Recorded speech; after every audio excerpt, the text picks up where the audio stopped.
Good afternoon, everyone. It's my pleasure to welcome you to Digital SME ISAC Lounge and our event on a new Center to Protect SMEs from Cyber Threats.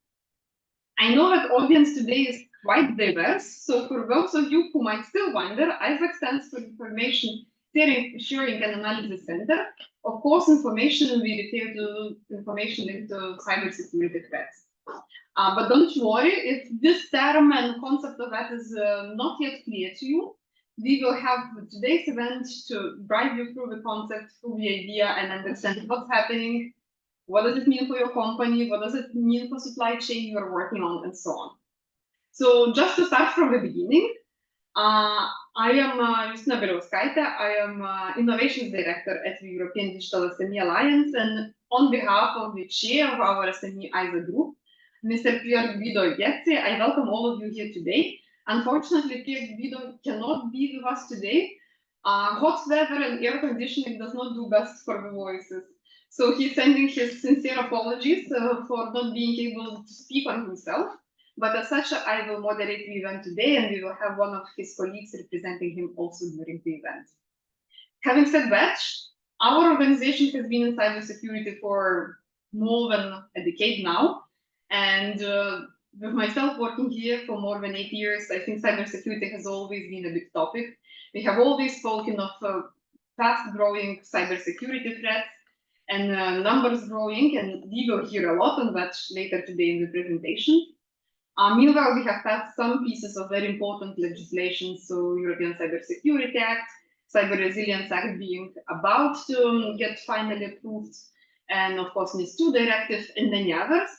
However, in between, there are still questions for what's the magic we see for cybersecurity, especially in SMEs. And of course, nobody has an answer. I guess even here today, we do not have a full answer. But all together, we can join forces to at least look for some solutions. And SME ISAC should be one of those practical ways how we can help to strengthen SMEs and the supply chains where SMEs participate. So as such, we have a number of great speakers here today. I will not repeat names many times, so I will present you one by one, just as soon as you are about to talk. But just to understand how we decided to structure the event, we planned our agenda in a way that we will first have presentation from Rosen, who will tell us a little bit of what is ISAC. So those of you who are not aware of the concept, we'll have to focus here to understand a bit more how it is, how ISACs in Europe collaborate, and what's European Cybersecurity Agency's role in that as well. Then we will have my colleague Constante here next to me, who will explain what's exactly our SME ISAC, what's the idea behind it, how to join it, who is already in, and a few other important points for all of you. Then we will have a colleague of Guido, because as I mentioned, Guido unfortunately cannot join us today, to explain a little bit on why side. So we know there is the ISAC. I'm sure that after the first presentation it will sound great, but why? So I think this presentation can explain a little bit of what is going on and what are the risks in Europe. And then we will have a panel of our first founders of SME ISAC, so first members who already joined the group, to tell us a bit more about the tools we're using, about the expertise they have and the vision they have for the SME ISAC. So as such, I think I will not take more time and will not talk longer here. And with pleasure, I will invite Rosen Neidenov, who is, he presents himself as a man with information security in mind in his own LinkedIn. And that's an officer from Policy Development Unit in ENISA, who has been much involved with ISACs through his career.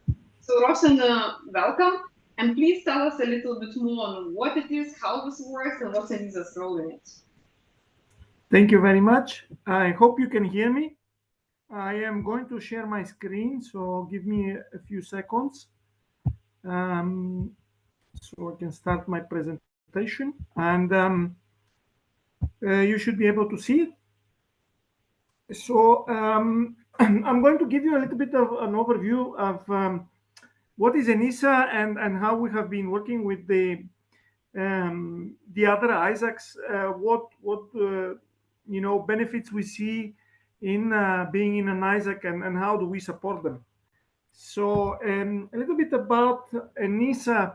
is just an independent European agency which is working on cybersecurity. So we have people that are dealing with the specificities in given topics like misinformation, disinformation, or specific sectors like energy, telecom, finance, and so on and so forth. And with this, we have been able to work with ISAC since 2008. And I think the first one is maybe the financial ISAC that was formed at this year. It is still running. Because the ISACs are seen from us as an industry-driven initiative, we usually participate in ISACs as an observers, and we support them with the information that we can give them from others ISACs, from ourselves, from ENISA, as guidelines and recommendations that we are issuing towards the different ISACs. And in the previous 2-3 years, we have issued a few documents and a few tools for ISACs to use and for their forming, let's say. So we have terms of reference, we have different sharing mechanisms on our website, and we have also a possibility to analyze one's ISAC as to which level it is and where you want to go. You will see it later in my presentation. Now, a little bit about the European ISACs, and here I'm talking about European ones. So this means that more than 2 member states participating in these European ISACs. Of course, on a national level, there are many more ISACs, but usually they are managed by the local cybersecurity authority, either by the National Cybersecurity Center, if such exists, or by the National CERT. So here you can see these are European ISACs. There are many. Some of the sectors even have 2 or 3 even ISACs that are dealing with specific topics. The ones that you see with green, so one, it's not very well done here, unfortunately, but the blue ones are the ones that have been established already, while the green ones are the ones that are starting now. And some of them have already, formed, created terms of reference and have their first meeting, let's say, organized.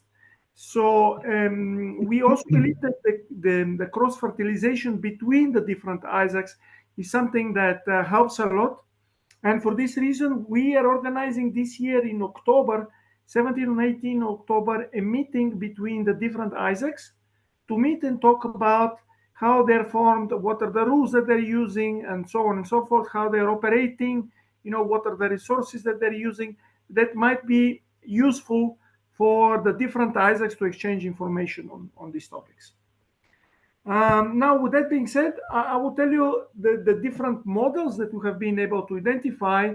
And recently we have identified a 4th one, which when we did the survey and the analysis, it was not existing back then.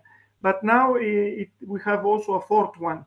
So as you can see here, we are looking at different types of ISACs. International, you see national ISACs as well as sectorial and otherwise. And here on the sides, you will see the different types of organizations that are participating in a given ISAC.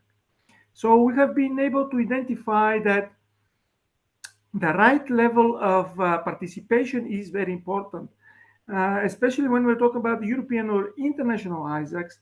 We believe that the national competent authorities or the cybersecurity agencies are the ones that can provide information regarding threats and incidents that might be useful for the community to exchange information. Now, here in the middle, you will see which are the sectors that currently have. Of course, these changes with time. So this is valid maybe 2 years ago. Maybe now we have a little bit more of ISACs that are international. But so far, we have energy, financial, and banking, and air and aviation transport, which one can think that this is normal since many of these are global companies that are providing services not only in one continent. And on the right side, you can see the different types of collaborations that they're using to stay alive, to be able to exchange information. So usually these international ISACs, they are quite mature. Usually they involve already participation from other ISACs, being national or European ones, that are providing resources, either platforms, either other types of resources, human resources to the management of a given ISAC. And they have different funding options. As you can see at the bottom right, they have the different types of funding opportunities, where one is with the mandatory fees from the members and another is with voluntary contribution. So they both exist in different levels of collaboration. So with the sector-specific ISACs, you will see a lot of sector-specific are already there. For instance, rail and road, you're seeing that they're not marked, but actually rail is forming another ISAC, European one. And I was just last week in a meeting in München regarding the auto ISAC that are dealing with automotive industry. So they have formed the European ISAC that they're going to be using now for information exchange. And as you can see, of course, they have different types of level of involvement in the different sectors. So the right side of the types of organization participating in an ISAC is not valid for all of them. But this is just let's say, a common information between the different ISACs.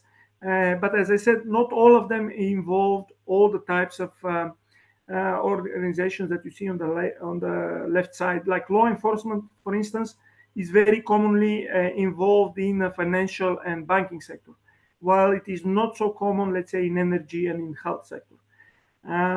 So national intelligence authorities also in financial and banking, of course, in some in energy as well, but not, for instance, in health sector. So they have different levels as well among themselves. They are not all mature, these ISACs that are being formed on the different sectors. That's why we're trying to help them reach a minimum level of maturity. We are supporting them with guidelines, we're giving them terms of reference, we're giving them documents, platforms as well. So we have a European ISAC platform that we're giving to the European ISACs to be used for sharing and information and evaluating the ISAC at the maturity and so on and so forth. So they all also exist in different forms of funding options. Of course, they also have the mandatory fees. Some of them also have the voluntary contribution. Both ways are accepted and are working well in different sectors. Now, on the country focus, as I said, this is mostly regarding the national composition, and it depends on the nation state, the different member state, and the different sectors that they believe are important for them. As you can see, all of them are marked here, but for different member states, they have different priorities. Not all of them are involved in different ISACs. But here, the interesting part is on the right side is the funding option. So there is the member states that sometimes they fund the organization of a specific ISAC on a given member state, because they believe that this will, we also support that this will raise the level of cybersecurity amongst the sector and will help them prevent having huge attacks or incidents over the different sectors. So this is important here, that the government in some cases is supporting the creation of a given ISACs. Now, a little bit more about the new model that was not there when we did this survey, this analysis, and this is the topic based. So we have now a misinformation, disinformation ISAC, which is formed in European Union. And this is based on that it is not a sector that exists, so it's a topic that they have decided to work on. They are different non-government organizations providing information, sharing information as to how to identify misinformation, disinformation campaigns, how to protect, and what to do. So this is newly formed, and this has been supported actually by the European Commission as well. I think by External Action Service last year, they had some funding that they were offering to this type of ISAC in order to start organizing themselves. Of course, this was one time. Usually, and this is most of the cases that we have seen as well, the ISACs, they should drive themselves. So usually they can, of course, look for funding from different sources, but it is the industry that is driving the driving force behind a given ISAC. So this is how we see it, and this is in our experience how it works like. So a little bit more information based on the experience that we had with the different ISACs. And this information might be useful to you. Of course, not all of it might be applicable to this case, but it is important for you to see, you know, the success factors that the other ISACs have used. And for the first one, this is the most important one, which is the trust, because the information sharing, it is voluntary information sharing here. We have to be clear on that. It happens with trust, and this happens when people know each other. So we, in our experience, and we accept this, the information sharing will not start on the first meeting. It will take some time until people get to know each other and to trust each other in order to be able to share information on specific topics. The second one is the right level of attendance, which is important because there are different ways, different types of information to be shared. This information might be operational, might be IP addresses, might be tactics. So this requires people that might be working on the ground, on dealing with incidents, to be able to sharing this information, but also ingest it, so they can use it as well in their companies. But it could also be a higher level, a more strategic level of information about campaigns that are happening in Europe or affecting given sector that might be of interest to the specific ISAC. And this information might not be easily to be incorporated into systems, let's say, but it will be used by high-level people management to be able to prioritize, let's say, the resources in a given company. Now, the third one, which we see as from our experience, is that the structure should motivate the private sector.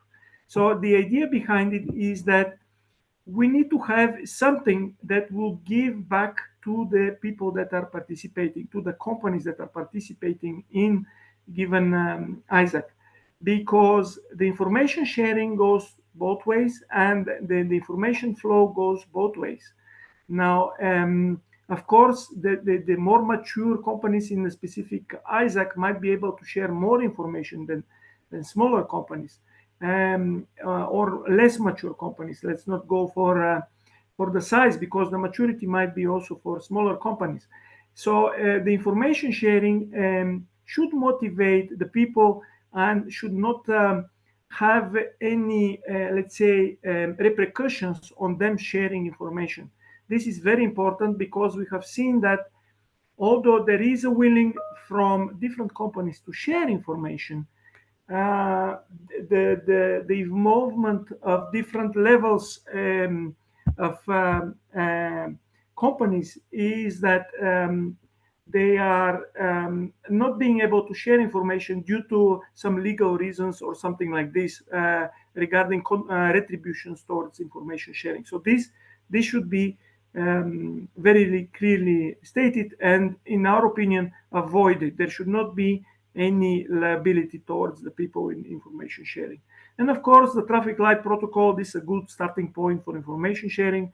This is usually what is used in many of the ISACs about to which extent the given information that is being shared within the ISAC might travel outside of the company and where the levels that it can reach. So this is important as well. Now, a little bit about the involvement, the different stakeholders. The public sector, so this means the national competent authorities or the national CERT, we have seen to be important and helpful in participating in a given ISAC, because they have information as to what is happening on the ground, which are the companies that are being affected, and they can share information from other sources as well. So this is important. Of course, the right level of participation of public sector is crucial, because if we have a regulator participating in an ISAC, then this might have let's say, a wrong effect on the information sharing, because people might be scared to share information due to, let's say,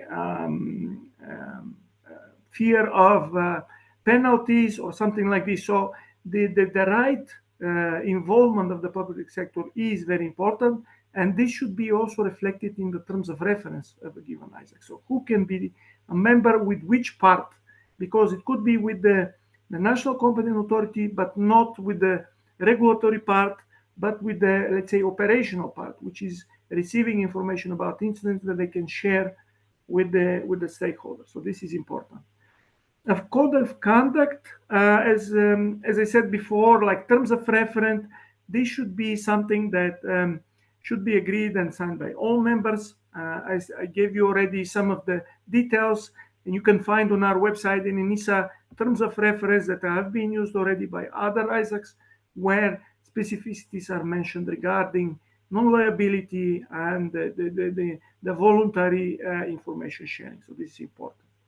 Another important topic here is that every ISAC should produce results that can be used then by the members for their own analysis. And also, this is something tangible that you can then come back and show to the management and say, look, this is the ISAC that is producing, and it is helping us, prioritize or be more prepared or be more resilient towards the different attacks.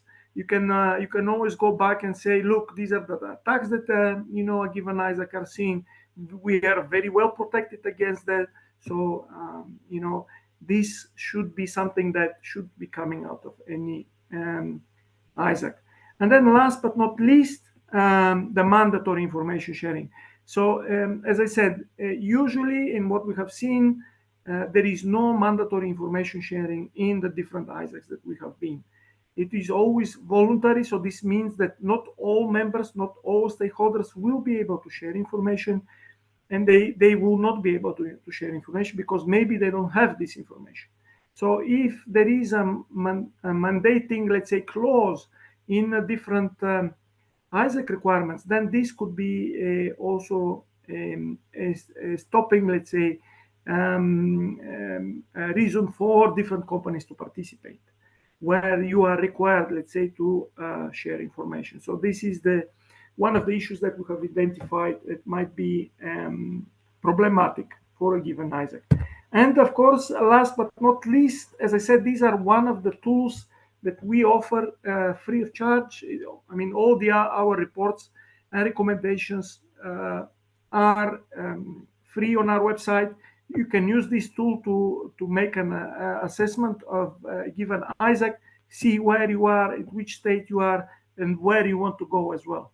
Because the ISAC, as I said, is industry driven, so the the goals and the values of the given ISACs are agreed by the ISAC themselves, and they are the ones that are defining where the ISAC should be in the future, at the last, let's say, most mature state.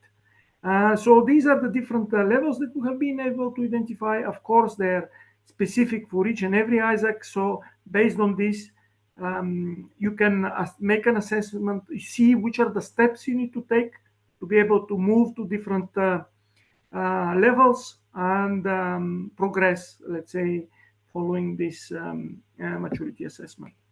So that is it from me. I'm happy to answer any questions that might be, of interest to the group. Thank you very much, Rosen. I think indeed we have quite some questions here. So first of all, I will quickly answer for the ones asking about the slides. Yes, the slides will be shared with all registered participants of the event. So Rosen's slides, but also all the others that you will see today will be sent to you as a follow-up. And now more to the content-related questions. We have many questions asked by Mr. Yukner.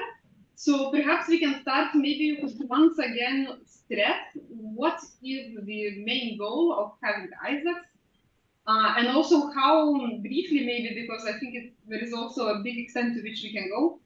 What's the difference with CSER?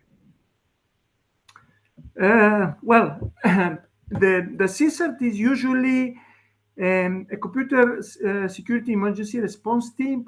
These CSERTs, which I am mentioning here, are the national CSERTs. So these are usually government mandated incident response teams that are dealing with critical infrastructure and so on and so forth. So they are sponsored by the members, by the government.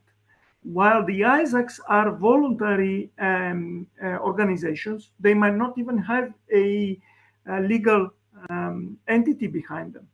And there, the goal of the ISAC is information sharing. And the idea is that you are learning from each other, learning about new types of attacks that are happening in a given area, in a given sector, that you might not be aware of, that maybe are already happening on your systems, but you are not aware how to search for, what to search for. So this is the difference behind it. They might be, as I said, the different types might be sponsored with money. It could be sponsored just by resources, by people, time, and effort that might be sponsored by the different companies. So they are completely different in a way that one is, let's say, mandatory and it's sponsored by the government, while the other is public-private, let's say, partnership with the specific stakeholders. They might not be, and in most cases, actually not sponsored by the government. What we've seen from your presentation, there is no specific ISAC that would focus on SMEs only. Is that correct? Yes. So we will be first in this regard, and I think we are very happy to be doing this type of mission. And my colleague Constanze here will speak a bit more on that. But here, in this regard, we also have a question from the audience. So how can individual SME benefit from ISAC? I think we have our own answer, but it's probably also interesting to hear your thoughts on it. So the idea that we are seeing the different ISACs is actually learning something new from your peers about incidents, types of attacks, even legislation that might be affecting. So it's not always information sharing regarding types of attacks. It might be also about new legislation or new technologies even that are coming into specific areas that might be helpful. So, but in the most cases, when we're talking about information sharing, we are talking about incidents, types of attacks that are happening, ways of how these attacks are happening. For instance, there might be information about which countries is affecting, from which countries it is coming as well. So this information is usually information that you as a company or a representative of a company are not aware of what is happening. Or if you are aware, at least to confirm that it is the same type of attack that you're seeing and maybe you are missing something. So this is the I think the benefit of having information sharing from peers that are working in the same area, in the same topic, in the same sector, and so on and so forth.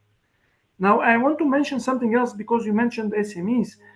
SMEs are might be a large group. Now, if you remember in my slide, we said trust, and usually trust is built in smaller groups. This is one of the things that we have seen as experience, where the information sharing flow usually happens in a smaller group. I'm not saying that it will not work in a bigger one, but it is easier in a smaller group where people know each other. Now, SMEs, in my view, might be covering a lot. And if you think about it, might be thousands and even more. I'm not sure how if that would be, easy to be able to form, let's say, an information sharing group between the thousands of people. It's difficult to know these people, and the information sharing will not be very easy. I'm not saying it will not work, but it will not be very easy. So what we have seen in other ISACs is actually where they are forming a subgroups, or if you call it a sub ISAC, where there are different interests, where people are smaller groups, they can share information, they can then let's say, promote this information to the wider group, to let's say a plenary where a bigger group is, where the information might be shared. So this is something that I wanted to mention as well. Thank you very much. And in this regard, we also have a very interesting question. I don't know if you have immediate answer, but we can try. Do you know, is there any collaboration with European digital innovation hubs between the ISACs that you are monitoring? Research and innovation, to be honest, no, I'm not aware. Okay, no problem, absolutely. I understand that question is quite wide, but maybe also we will be able to ask other speakers later today that might be engaged with VDH. Just perhaps on the same question, I can note that in our membership, we do work quite a lot with digital innovation hubs. So in this regard, we will have collaboration through our SME ISAC as well, and we will probably have a couple of hubs also joining the group here. So that's a small addition from our side. And then perhaps the last question that I see there is also interest about this specific ISAC that you presented that works on disinformation. And the question is it also about misinformation and disinformation campaigns, or specifically on IT security linked to misinformation and disinformation? No, it is actually, yes, it is actually related to the different campaigns. And the idea is this is how it was formed actually, because they wanted to be able to share information when such campaigns are happening. And this is actually important because we had the elections now, and they wanted to be able to be prepared for this kind of cases when the elections are happening, because misinformation, disinformation can have an impact on elections. So this was one of their actually goals, to be able to produce this. To be honest, I am not following through with them, so I don't know if they were able to do this, but at least I know that they were aiming to do something along these lines. Fantastic. Thank you, Rosen, very much for all of this. I'm very grateful that you joined us today, and I hope we will continue our close collaboration. And I think Elisa's support for our new ISAC is also extremely important. And I hope that this can also work as a synergy two ways, as you said, something new and specific that we are trying to do with SMEs, especially in the ICT sector. So I'm very, very much looking forward to collaboration with you and your colleagues. So thank you once again. And I think there are a few more questions that likely will be also answered through presentation of our next speaker. My colleague Constanța Pesterinov, with our project manager for cybersecurity and data, will explain a little bit more on what idea we have on our specific digital SME ISAC. So Constanța, the floor is yours. Yes, thanks. Okay, yeah, we'll start with... Yeah, share your screen. Yes, immediately.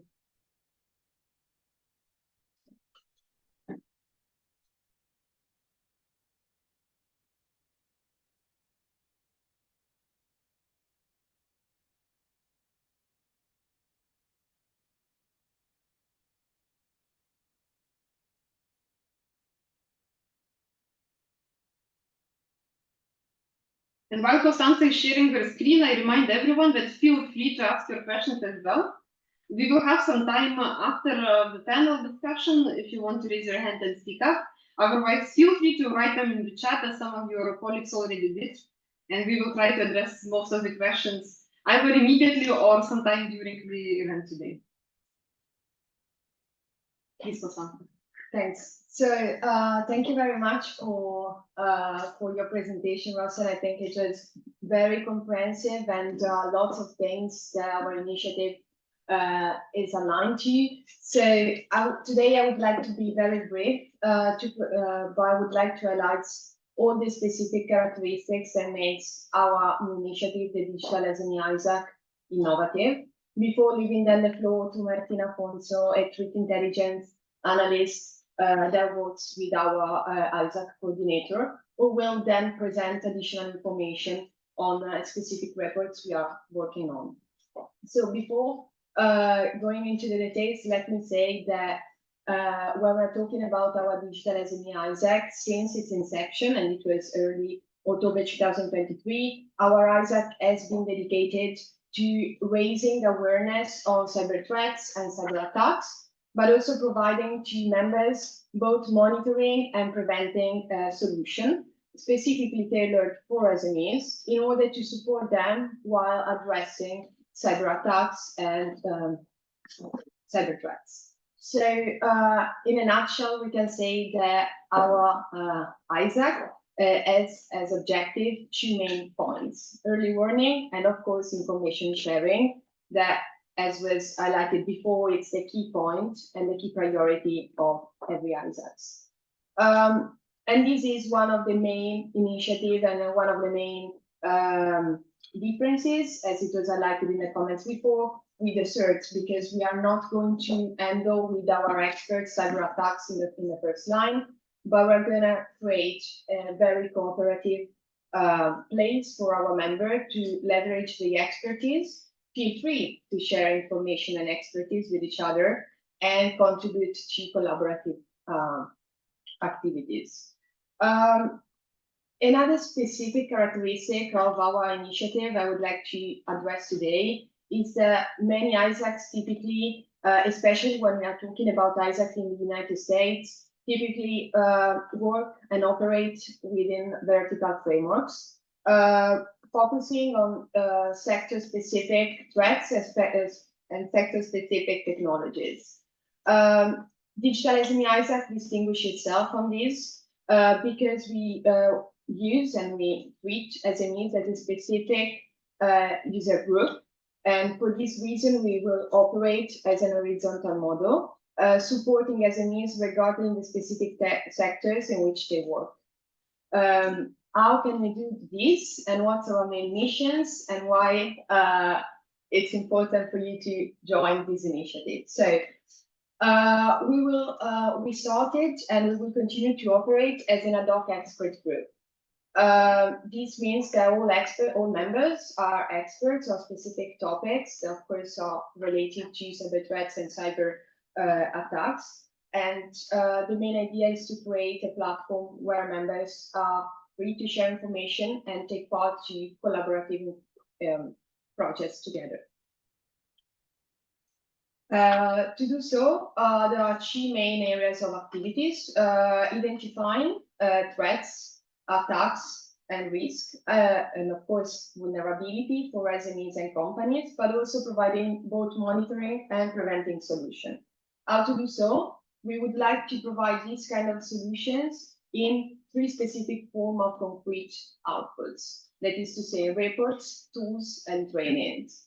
We would like, with our members, to create and contribute to something that can support the resilience of the whole ecosystem, producing information that can actually create a value added in the landscape of SMEs, which, as the report that was presented afterwards will highlight, it's SMEs are the main afflicted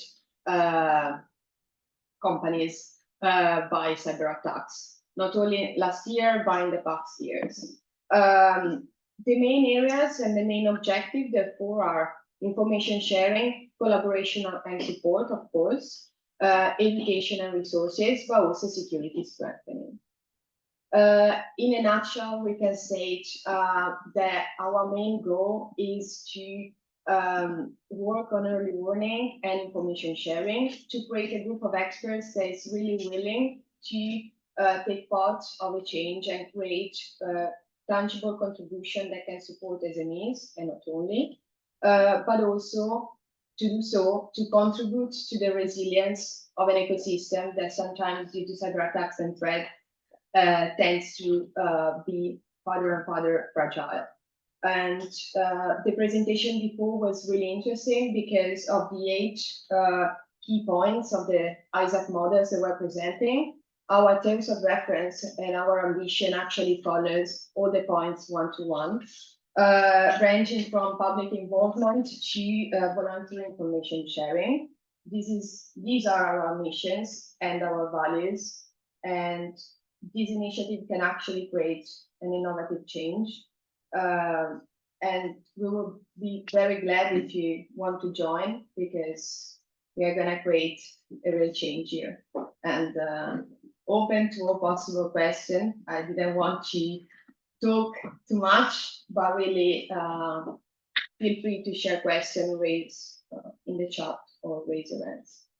Thank you very much, Costanza. And our colleagues also put the link that you have also in the slides, so you can immediately check how to join our SME ISAC. And on the same note, I will ask Ms. Martina Ponzo, who is a threat intelligence analyst at Swascom, to explain a little bit why should SMEs join. So are there really so many cyber threats in Europe? How is the number changing compared to previous reports that your company has produced, and what are the main trends you are seeing there? And just for those who joined us a bit later, I remind that Martina is colleague of Pier Guido Iezzi, who unfortunately could not join us today, but he's also the chairman of our SME ISAC. So Martina, thank you very much for jumping in the last minute, and please, the floor is yours. Thank you to you, and good afternoon, everyone. I would like to present the evidence of our report.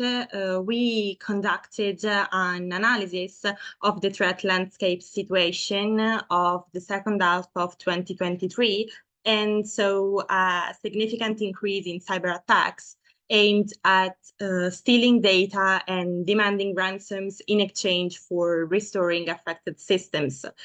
The numbers in reality speak for themselves, because we discovered a total of 2,616 ransomware incidents that affected 94 countries. That is an increase of 11.4% over the first half of the year, and a total of 52 active groups. Italy, unfortunately, was not immune to this situation, recording a 44% increase in ransomware incidents. And this demonstrates that victims of ransomware in the second half came from a wide range of countries and islands, and also show how ransomware is a global problem that knows no geographic boundaries, and organizations and individuals around the world have been targeted by attacks, putting also data security and business continuity at risk, creating significant disruption in several sectors, including, for example, financial, healthcare, and governmental, with the dominance of the manufacturing sector that could be attributed to its increasing digital interconnection, with the presence, for example, of complex infrastructure and dependence on automated systems. And also the evolution of tactics used by cyber criminals, especially in the second half of 2023, has been particularly troubling. Ransomware has become increasingly sophisticated and targeted, with numerous new ransomware gangs that have emerged. Also, numerous ransomware campaigns were observed during the period between June and December, characterized by the spread of malicious software that encrypts victims' data. And once the attacker has successfully infiltrated the target system, he is able to achieve his initial objective. And so the actions taken at this stage can take many forms, ranging, for example, from extracting data to completely destroying it. Connected to this, the most active gang was Lockbit, with a total of 526 attacks, and United States, United Kingdom, and Canada are the 3 top affected countries, with Italy in the 5th position with a total of 88 attacks.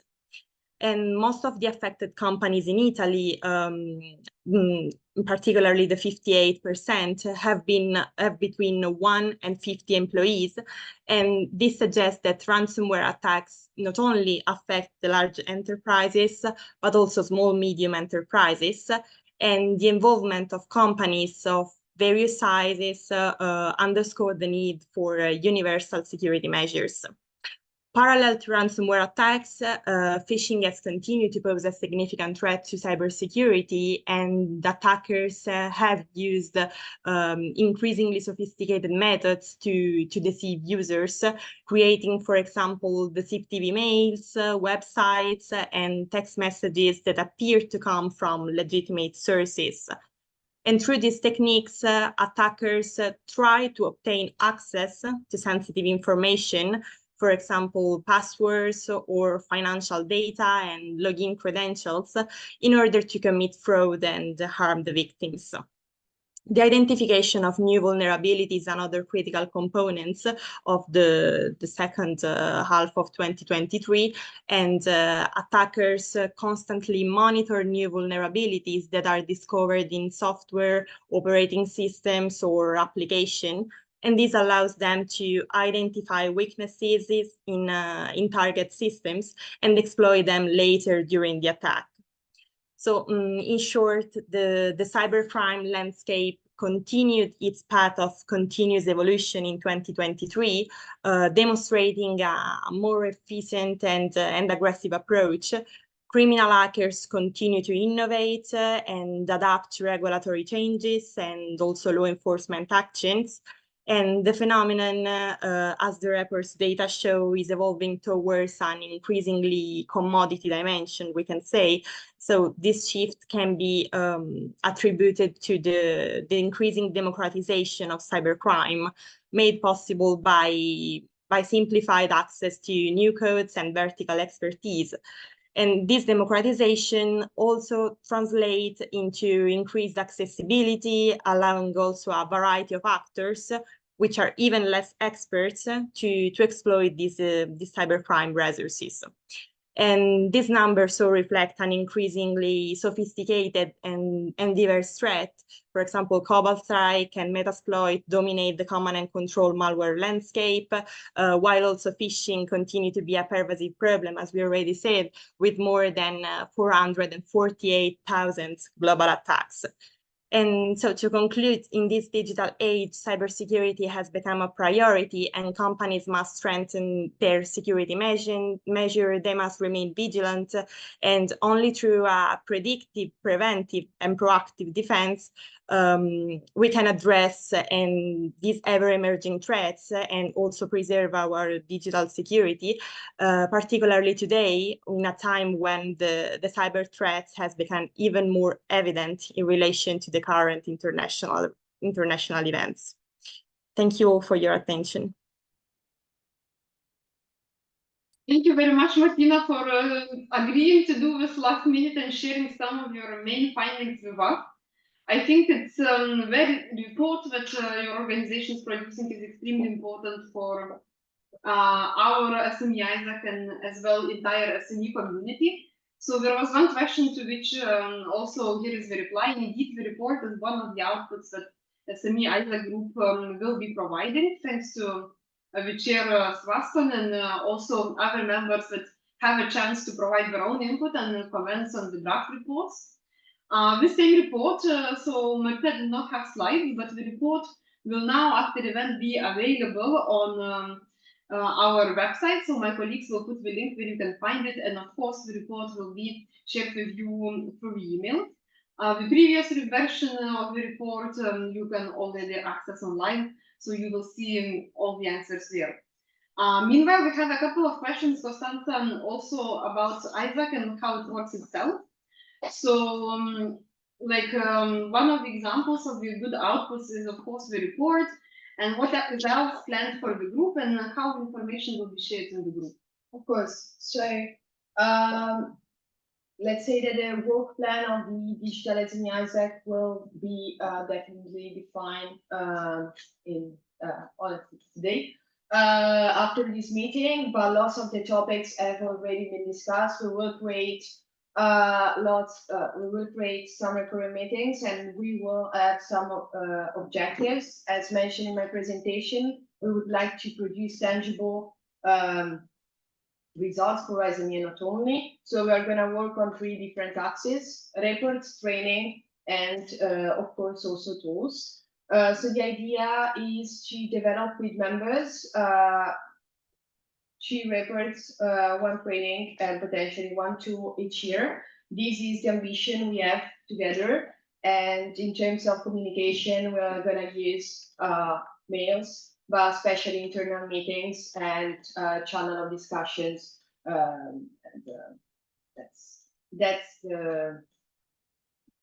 I think the answer. I can yes, as mentioned before, the ransomware report is one of the outputs. This is the second one we produce, and again it will be published, so we will see all the data that we're presenting before online. And I think I replied to all the question. Yes, I think so indeed. Thank you, Constanza, very much. And now to going towards the end of the event, we have a very interesting panel here with 3 speakers: Maria Gucci, that is Chief Growth Officer at Musco, Patricia Shields, who is CEO and co-founder of Cyber Cert Labs, and George Sharkov, who is Director of European Software Institute. And together with 3 speakers, we will try to understand what solutions they have to help SMEs with cybersecurity threats, what skills we are bringing into our SME ISAC, and perhaps how we also see SME ISAC in this entire landscape, which we have already discussed with speakers today. So, Maria, let me start with you. Please tell us a little bit on Musco. What do you do? What product you have for SMEs? And then perhaps how you see your role or your input potentially to SME ISAC.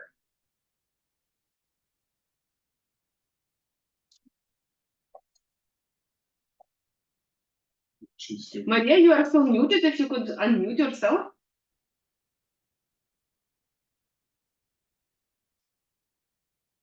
It should be a small microphone on the lower left of your screen.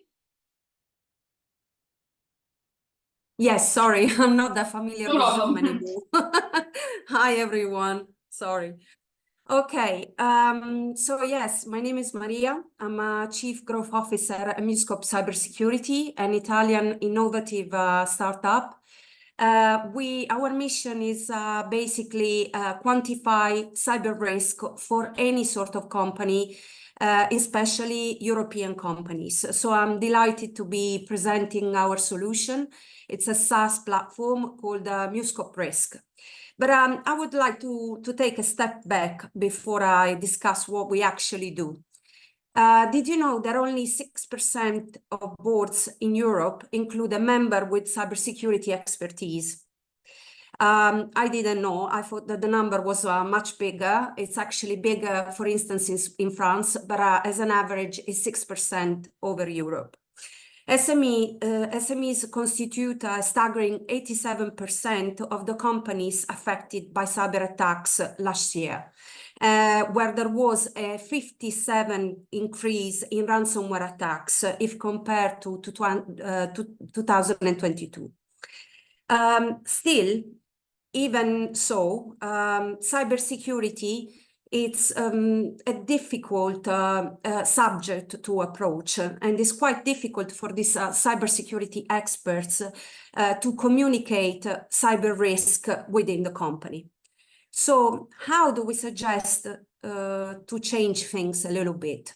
We need to stop talking about things that are very technical, that are not really accessible to everyone, and we need to start talking about risk. For instance, misconfiguration, weaknesses, exposure, threats, malware. Is this risk? Actually, until all of these vulnerabilities are quantified, and they are quantified from an economical standpoint. They do not represent risk as such. Risk is the probable frequency and probable magnitude of future loss. But loss of what? It's actually loss of euros or pounds if we include UK. Actually, money and cost is the only common denominator everybody understands within a company. I think you would agree that it's much easier to relate to cost than mere technological aspects, information. So conversely, this is how we suggest we do that. Basically, our proprietary platform, SaaS platform, MuScope Risk, is able to identify the attack perimeter of any company from the outside. We basically need only two inputs, the main domain of the company and the VAT number. And from those two manual inputs, we are basically able to define what the attack perimeter is like by identifying all external facing assets. What are assets? Are anything that the company uses, like, for instance, domain, subdomain, DNS, IP addresses, website, and so forth. These are all objects that the company exposes externally. And as we see them, also malicious hackers do the same. So after we have identified the attack perimeter, then we analyze it for vulnerabilities. We also collect any sort of company credentials that might have been released in the dark web. And we couple this set of technological data with financial data pertaining to the company and to the industry it falls under. As we do this for one company, we also do it for many companies. At the moment, we have been monitoring over 50,000 companies in Europe. The majority of those are in Italy, but we also have a consistent and growing number of companies in Belgium, Spain, UK, and Germany, and some in France too.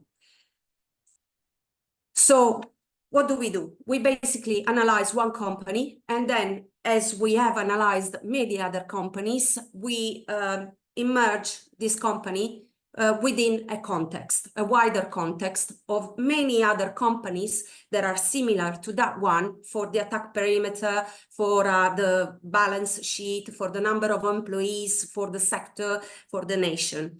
And so we are able to draw comparisons.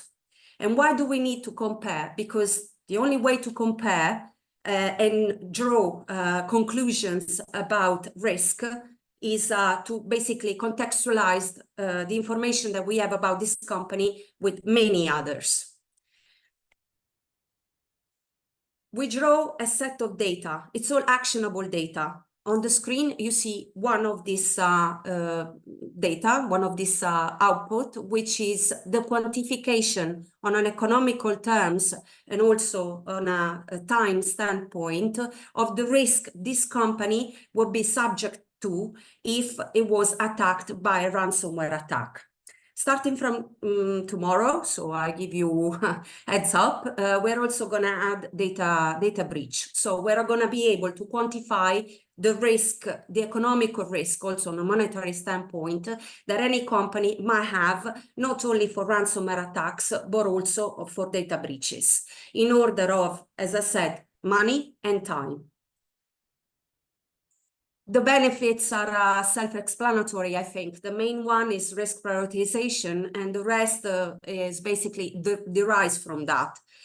You're able to run a more accurate resources allocation, identify return on investment, adopt a proper mitigation strategy, also extend this kind of analysis to the supply chain by looking at the risk third parties can bring to a company, what their security posture is like. As mentioned, at the moment, we analyzed over 50,000 companies in Europe. We are able, and we actually do so, to add one company every 10 seconds. So by the end of the year, this number is going to be 200,000 companies. We also run simulations, and basically the reason why we want to do that is to have so much data that we're going to be able to run this kind of risk assessment, risk analysis over entire industries, nations, and extend this, scale our solution to that point. In order also to simulate what the impact of massive attacks or specific type of attacks, but also natural disasters might have if they target a specific nation or sector. This is our beautiful team. As I said, I'm able to answer any questions. I hope I was within time. Thank you very much for your attention. Thank you very much, Maria. It's very, very impressive presentation. Perhaps also adds to what we have heard from Martina before. But indeed, the numbers of ransomware attacks growing are really high. And now we can also see what does it mean in terms of money loss, time loss, and so on. So I think it's really, really interesting what you're doing here, and will help also our SME ISAC group a lot, the information that we can receive from you. So thank you very much, Maria. And if anyone has questions for Maria, please feel free to raise them in the chat. Meanwhile, we will go with 2 other speakers today. But after all the 3 presentations, we will be also able to quickly ask some questions. So if you have any, feel free to put them to the chat.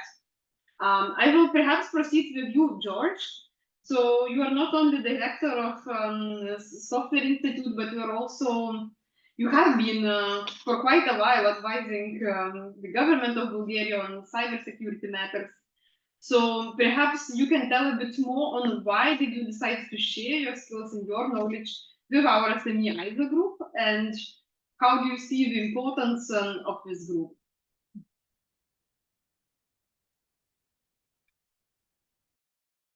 We do see your slides, but we do not hear you, George. You are muted. You are still muted.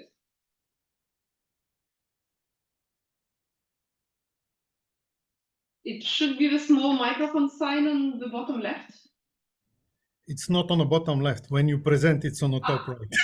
Okay, here That's you why I are was now. searching where it is. Yeah, anyway, you see my slide, right?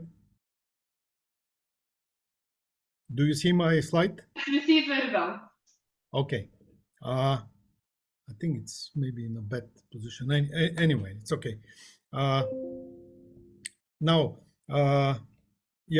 since I'm not only director of European Software Institute, but I do represent SMEs, Small Business Standards and Digital SME Alliance in 2 technical committees at ETSI, Technical Committee Cyber and Technical Committee Securing AI. So I will cover a little bit that topic about the standardization and implementation of the new regulations, certification schemes, and in the context of SMEs, of course. But before saying anything about the possible profile or the scope of and activities of the SME ISAC, I wanted to share a little bit experience and also the observations and my ideas, and what we do also as practical steps in order to facilitate eventual services to SMEs. First of all, I have certain experience with much larger ISACs, like in US. This is Financial Services ISAC. I did, like with Rosen, participated last week at the Automotive ISAC, which is a global one, not European one, and also the several other ISACs. And the main point is that all the members, the services of the ISACs, it's not just info sharing, although the title is like that. It's the members, they do expect more focused assistance related to, on one side, threat vulnerabilities, but that are applicable to their business and what their activities. And the second part is that here is, I put through the lens already of the SMEs, how the regulations or the guidelines, how the regulations, standards, certification requirements, compliances that are required are implementable or could be implemented within their size, their scope of business, and so on. So therefore, I wanted first to share that slide because we need to identify what's the role of the digital SMEs we have as members and we want to serve in the global industry and supply chain, global supply chain. First of all, what you see there, yeah, this is practically interpretation of the Michael Porter value chain model. Is not only supply chain, because the main supply chain, which is on the bottom side, this is really the suppliers and the receivers or the beneficiaries of the services on the demand side, and more or less all these businesses digitally assisted. Let's call it like that. And there are a lot of threats on this side of the digital facilitation of the supply chain. So there are not only softwares, communication, and many other and specific software applications that are used there.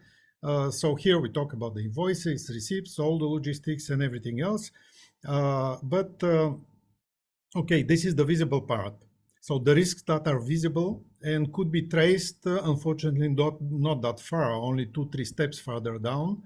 And the more invisible part, and on purpose I put the SME in the focus here of the supply chain, because those are like the typical suppliers, but most of the SMEs or most of the suppliers, they do receive a lot of services from external sources. So those are called environmental risks context, all the outsource activities, starting from the legal, payroll, HR, whatever, IT security, IT infrastructure, financial services, and everything.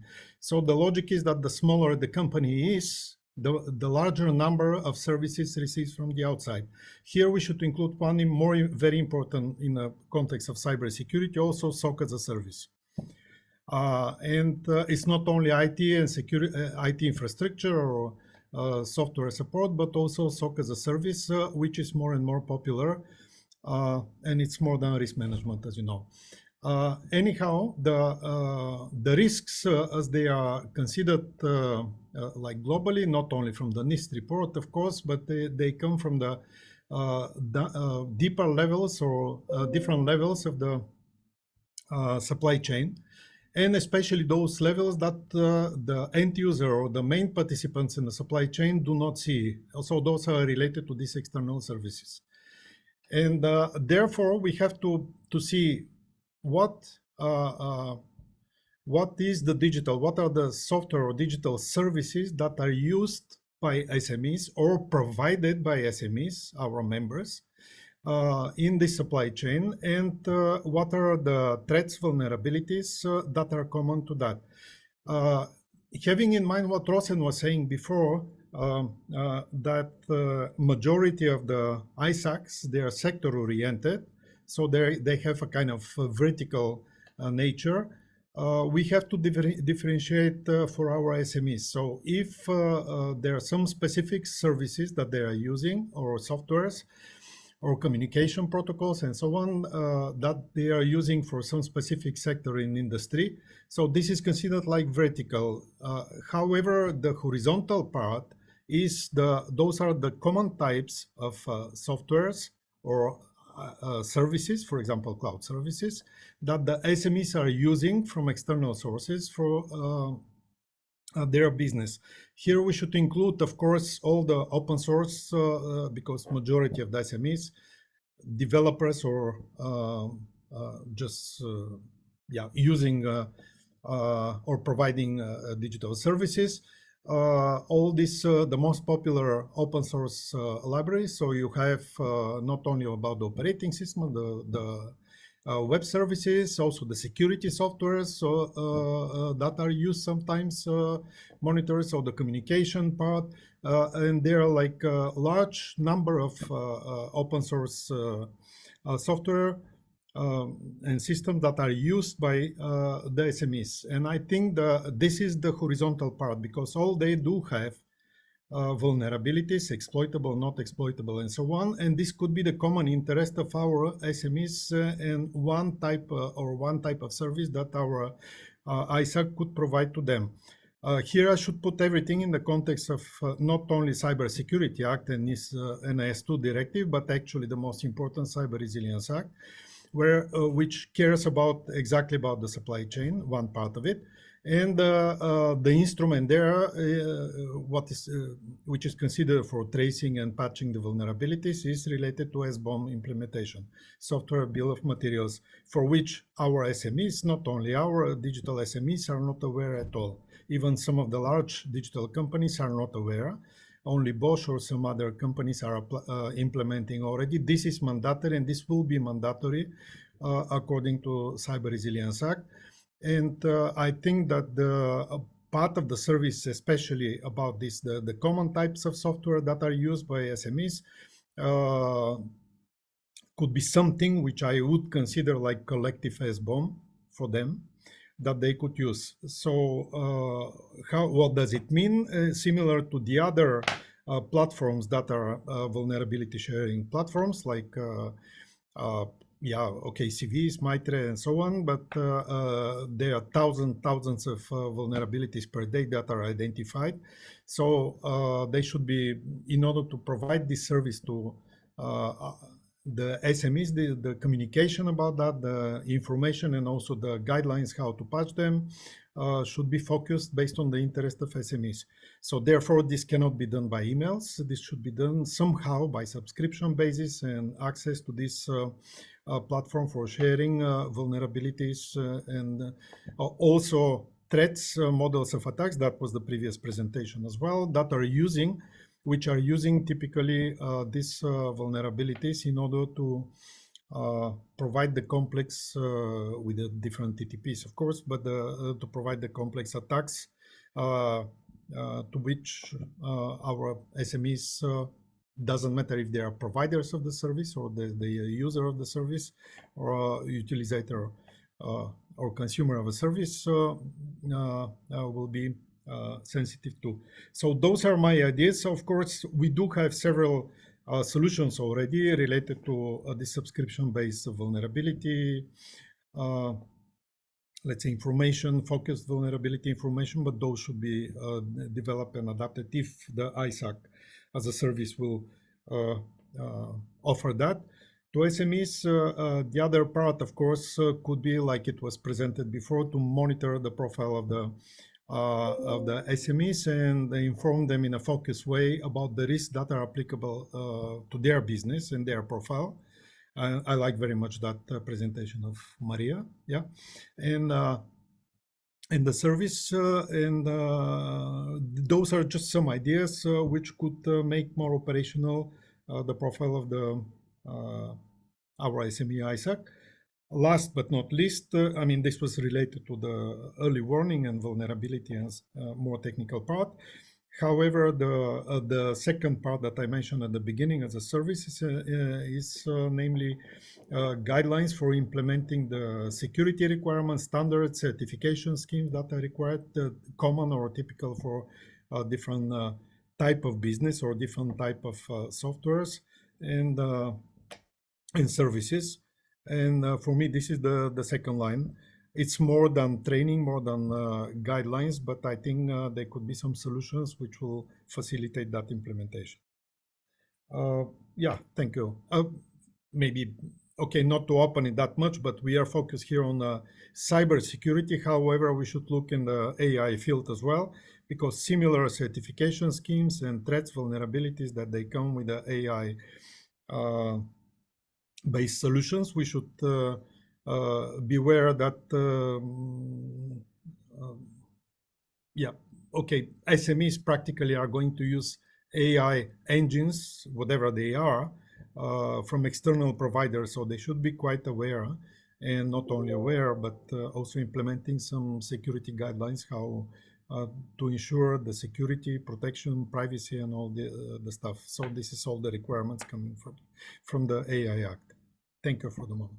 Thank you very much, George. I think what you are saying sets very good positioning of our SME ISAC. both in the way the industry is formed and supply chains are formed, but also in terms of legislation. So that's a very, very helpful presentation. Thank you so much, and thank you for joining and being one of the forces driving our SME ISAC. And last but not least, I would like to give a floor for our first speaker, Patricia Schiel, who is CEO and co-founder of CyberCert Labs, to tell us a little bit on what do you do there and how do you plan to contribute to SME ISAC as well. Thank you, Justina. Let me just share my screen. Can you see? Yeah, I see your screen. Okay. Okay, great. So let's do a from the beginning. Okay. Hi everybody. I'm delighted to be here. Thank you for the invite to talk today and to present a little bit about CyberCert Labs and what we're doing and how we want to contribute to the ISAC for SMEs. So we're an Irish startup company based in Dublin, and we have an EU focus. And me and my co-founder would have in excess of 50 years experience in cybersecurity, a combined experience, I'm not that old, with cybersecurity and software development. And we set up CyberCert Labs, specifically to try and think in different ways about cybersecurity, to kind of speak in plain language so that people can understand, what we're talking about. So I think Maria mentioned it earlier, some of the jargon and some of the technical talk, it is very confusing, especially when you're speaking to people where it's not their day job and it's not their core business. So I'm hoping to bring some of that to the ISAC. Let's just talk kind of, in plain English or Spanish or French or whatever language we're speaking, but make it very easy for people to understand, because the more accessible we make cybersecurity, the more people will understand it and be able to act upon what we're saying. So CyberCert Labs, we're very concentrated on creating solutions for the upcoming Cyber Resilience Act. So we're members of the European Cybersecurity Organization. We're on their working group for the CRA, and we're actively working on solutions for SMEs and micro SMEs. And there is an impact assessment done by the European Commission on SMEs and micro SMEs and how they're going to struggle with this new legislation. So we're very much, although we do a lot of other things like cyber defense and cyber strategy and future threat research and other regulatory compliance, our goal is to create cost-effective solutions for SMEs and micro SMEs to be able to improve their product security, but to also comply with the Cyber Resilience Act. And we know that about 90% of the products in the Cyber Resilience Act will be self-assessment. So the companies themselves will have to attest that they have done the security controls or requirements to affix the CE mark to their product and sell it on the EU market. And to get through that process, if you've never gone through a compliance process and you don't have a CISO and you don't have a cybersecurity team and you just want to create products and sell them, it's going to be a difficult ask for a lot of these companies. And just to give a quick overview of the Cyber Resilience Act, which is shortened to the CRA. So it's new legislation, and it's basically any hardware or software product with digital elements. So that might be a product with a data connection or a connection to another device. And also, these products would be cybersecurity products. There's quite a few of them, but also any type of product really that we use every day, bar software as a service, and then open source products. They have kind of their own category of obligations, but they're also going to be included. And the idea behind the Cyber Resilience Act is to make products more secure so that users don't have to be responsible for the security. So they're secured by design, They're made with security controls built into them, and they're secure by default. A lot of the threats that we talk about in terms of supply chain and in terms of phishing and you know, compromising passwords is because of weak passwords. It's a huge area that still we struggle with. And I was at a conference this morning where the threat intelligence lead for Microsoft was talking about a serious breach in Microsoft, and it was because of a weak password. So it's not just the little guys, it's the big guys who still suffer from very simple controls not being in place. So the Cyber Resilience Act may affect a lot of SMEs that are members of the Digital SME Alliance. Anybody who is manufacturing software products or hardware products or a mixture of both, any kind of product that has a digital element will be required to affix the CE mark. So the CE mark we all know from electrical goods, toasters and kettles and stuff like that have that mark. And it will require you to either do a self-assessment or a third-party conformity assessment to demonstrate that you are compliant with the security requirements in the CRA. And really, it's just to boost the security in products that we all buy and use, business users and consumers. It's to manage vulnerabilities and to manage vulnerabilities even when the product is on the market and in the user's hands. And also it's to manage vulnerabilities, but also to supply security patches when the product does have a vulnerability for the lifetime of the product. And that's a really important thing because a lot of manufacturers will not support the product for any longer than a couple of years in terms of security updates.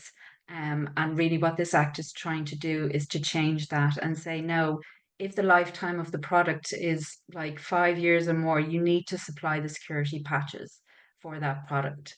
And as I said, you know, this micro SMEs and SMEs are really going to struggle with this new legislation. And we're working on an end-to-end solution to be able to address product security and complying with the Act. But we have created a free assessment tool. So it's a readiness assessment tool. And I'll show you a little video here. So this is a free tool that we're going to be launching very soon. It's for SMEs and micro SMEs, just to answer some questions. Hopefully they have the answers. They'll be able to go in and they'll give some high-level information about their company. If they're a micro SME, if they're a SME, if they know what category of product that they're developing. And it will ask them various questions, and all the questions are based off the security requirements in the legislation. So we've just made them easier to understand so people can actually answer them. Questions are there like, you know, have you done a risk assessment? You know, if you've done a risk assessment, what methodology have you used? So kind of basic questions, but maybe you might know all the answers, but there will be some video tutorials coming to explain you know, some of the questions, and there's some hints and tips there as well. There's a lot of documentation required for the CRA, so there's a documentation checklist to show you what you have in place and what you're missing. You get to review all of your answers here, and the benefit for the SME or micro SME is that they receive a free readiness assessment report, which will give them a high-level view of where they stand today against the requirements. It will give them some nice bars, charts and you know, graphs, and it will give them a RAG status reports and some recommendations and some links to other resources. And really what they can use this for is to go back within their organization and say, listen, we have this report. You know, it's not a compliance report, but it's just to show us how far away we are from, you know, where are our gaps, our major gaps, and actually to start talking about what they need to do, what they need to plan, because product development cycles can be very long, especially if you're developing a product that is a mixture of hardware and software. And to get it to market, you could be talking 2 or 3 years. So actually to find out how far you are away now is a real benefit, and to start working towards those goals, because security by design has to be done in the design phase. It's very difficult to re-engineer security into a product after the fact. So that's one of the things that we're hoping to bring to the ISAC. It's a free tool, and we're hoping to bring our expertise in the Cyber Resilience Act and in cybersecurity to the group, and be able to support SMEs and micro SMEs. Thank you very much, Patricia. It's a very, very great and a very interesting tool. And I was also wondering, out of all the companies that fill in the reports, you are probably also able to see some kind of high-level overview of where majority of companies stand, right? So we can also share that. Exactly. Yeah. And like one of the other reasons we're doing this is for us to learn about the companies, and what kind of products they have, what kind of difficulties they're going to have, but also to do some benchmark reporting across different regions and say, well, actually, we have a very mature group of SMEs in this country. What are they doing different? And we have immature, over here in terms of cybersecurity. We would hope to be able to do a benchmark report and share that with the ISAC and with other interested parties. We are actually talking to NCCs and National Cybersecurity Centres about, trying to promote it and get it out there to get lots of people to fill it in, because the more people that fill it in, the more we'll be able to kind of map, what is the maturity level? What are people going to struggle with? Where do we need to give more guidance? Where do we need to create more resources? So hopefully we can, kind of disseminate that information out as well. Yes, and I hope we can help with that as well through our SME ISAC. Meanwhile, we have one question to you from the audience on how do you secure the data that SMEs provide when they fill in the assessment? Sorry, could you say that again? The question is, how do you secure the data provided by SMEs when they fill in the readiness assessment? Yeah, I mean the software that we're using, it's a cloud solution, and obviously we're a cybersecurity company, so we're very conscious of securing the data. It is sensitive to a certain extent, so we will encrypt the data, and also we will use various mechanisms to make sure that the data is very secure. We'd be looking at GDPR and what our exposure would be there.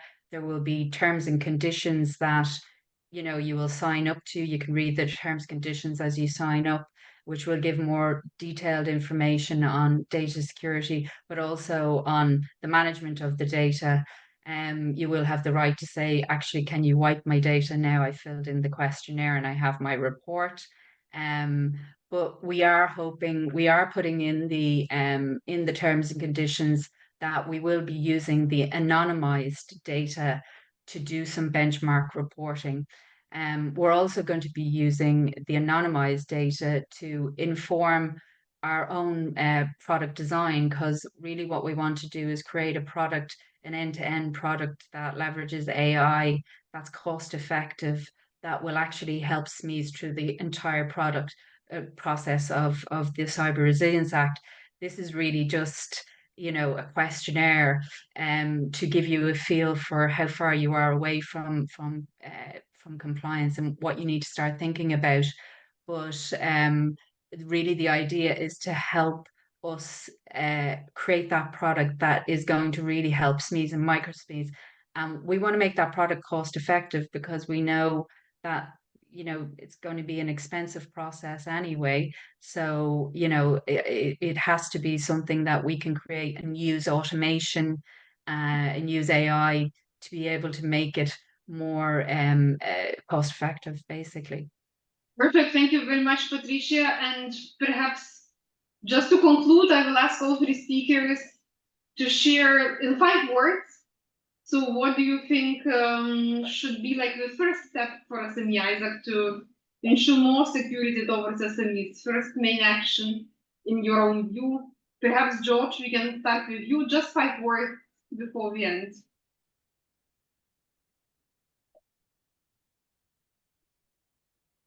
George, can you hear us? Yeah. Yes, sorry, I was disconnected for a second. Sorry, could you repeat your question? Is that the first one? Yes, absolutely. I wanted just very briefly in one sentence, 5 words. What do you think is the most important first step for SME ISAC to do to ensure SME security? I understood. Okay. Yeah, for me, the two important things are first to identify the technical areas of assistance that they would like, types of software and so on. And the second one is what it was just discussed, to assist them in with the guidelines, readiness of implementation of standards and certification schemes. Very simple. Thank you, George. Thank you very much. Maria, from your point of view, what would be the first main step? Well, I can talk from our experience, what we bring to the table, of course. The first step is to, as been mentioned before, moving from a kind of reactive only approach to a more proactive one. I mean, talking about the external digital exposure, many times companies don't even know which assets constitute the attack perimeter. Because if we're talking about a company that has over 100 assets, it's very difficult for them to handle all of them. Sometimes assets are just discontinued, or they are forgotten, somebody else was in charge of them, they are no longer vinculated with the company, they become obsolete. So it's very important to adopt a proactive approach, but also to run an automatic check, because it's impossible to do it manually. I mean, it would take a very long time. So as a best practice, yes, automatic identification and analysis of the digital exposure run recurrently, I would suggest it would be a first step in order to counteract attacks coming from the outside that are on the rise. Thank you, Maria. And finally, Patricia, from your side. Yeah, I mean, I think making, if we are providing threat intelligence to SMEs, we have to make it actionable. So not only provide them with the information about the threats that are out there, but what action they can take, and make that practical action. So we're talking about SMEs and micro SMEs, and I think there's a lot of actions you can take in terms of making policies and procedures. It doesn't always have to be a technical response. So like one of the practical solutions that we can tell SMEs and micro when you're talking about things like CEO fraud or impersonation fraud is, tell your teams that, you will never ever ask them to make a payment through an email urgently, really practical solutions like that, where, we're giving them tools that aren't expensive, that aren't technically onerous, that they don't have to go out and find 10 experts to implement them. So if we try and get the basics right, I think, that will be a good basis.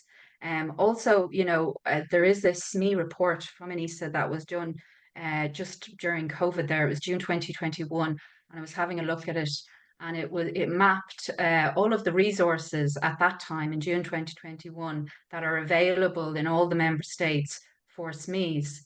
And it wasn't that much, but I know now there's loads more resources available, and there's lots of people and DEP-funded programs and Horizon programs that have created loads of materials. And I think actually doing a mapping of the resources out there and actually collating that data and going, let's not reinvent the wheel and go and create, an infographic for this and, 10 slides for that. A lot of that information is already out there, and there's lots of groups doing that work. So it's more about mapping where it is and signposting that to the SMEs and saying, if you need help with this, we have these resources. So I think that could be something that we could definitely work on. Absolutely. I think we can agree on that. So thank you very much, Patricia, and thank you to all speakers. I think what we see from your presentations today is that there is clearly a potential for this group and a clear need of more SME targeted support. And we have just heard that knowledge, tools are somewhere out there. Some of them are already available, but the challenge here is to make them accessible and also actionable for SMEs. And it seems exactly where our group will be trying to position itself and move towards. So I think this moving is happening already from why should SMEs care about cybersecurity to more on how SMEs really manage cybersecurity practically. And this is what we've seen from also the last 3 interventions and your nice closings, that this is where the group will be providing support. I think it's just the beginning of the work, of course. So we will need to discuss internally within the ISAC group how we're going to scope, how we're going to proceed, and how little by little we will add different parts to the puzzle. But we do hope that those of you who got interested into this and want to contribute as well would like to apply. So please do so through the links that we shared. And of course, again, we will share them through the follow-up email after this event. So thank you once again very much for all of you who participated and listened to us today, and for the speakers. And with SME ISAC group, we will now move to the private part of the event after just a quick break when the rest of the participants will leave the room. Thank you very much.